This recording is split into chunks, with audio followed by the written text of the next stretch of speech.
आजचा व्हिडिओ आवडल्यास लाईक व सबस्क्राईब करून आयकॉन बेल दाबून सर्व ग्रुपवर शेअर करायला विसरू नका। आपल्या खिशाला व घराला नफ्याची देणार झालर रंगाच्या दुनियेतील एकच नाव बर्जर पेंट। अधिकृत विक्रेते Hingane major, Berger paint, Kothari heights, Delhi वेशीजवळ, श्रीगोंदा। नमस्कार, आपणा सर्वांचं दक्ष टाइम 24 लाईव्ह मध्ये सहर्ष स्वागत। आजच्या विशेष बातमीपत्रामध्ये आपण पाहणार आहोत संरक्षित स्मारकाच्या 100 मीटर हद्दीत बांधकाम, शिक्षण विभाग अडचणीत, पुरातत्व विभागाची कारवाई, मुख्याध्यापकावर गुन्हा दाखल।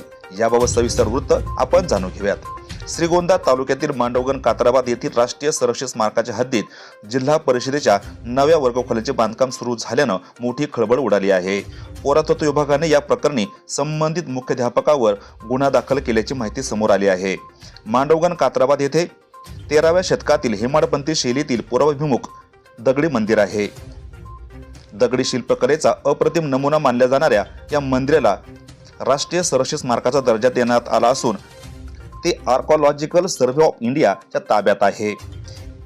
Ancient monument and archaeological sites and remains act 1958 नुसार राष्ट्रीय संरक्षित स्मारकाच्या 100 मीटर परिसरात कोणतेही नवे बांधकाम, जमीन खोदकाम किंवा उत्खनन करण्यास सक्त मनाई आहे।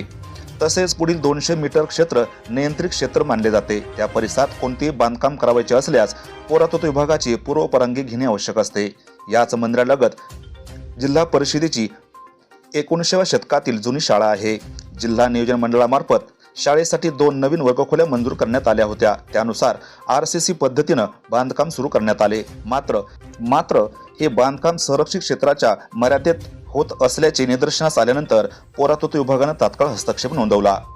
पुरातत्व विभागाने बांधकाम थांबविण्याची सूचना देऊनही काम सुरूच ठेवल्याचा आरोप आहे। त्यानंतर संबंधित मुख्याध्यापकावर कायदेशीर कारवाई करण्यात आली असून गुन्हा दाखल करण्यात आल्याचं समजतं आहे। यानंतर संबंधित अभियंते, बांधकाम विभाग आणि मंजुरी प्रक्रियेत सहभागी अधिकाऱ्यांच्या भूमिकेवर सुद्धा प्रश्नचिन्ह निर्माण झाले आहे। नियमानुसार अशा प्रकारच्या बांधकामासाठी प्रथम पुरातत्व विभागाची परवानगी घेणे आवश्यक होते।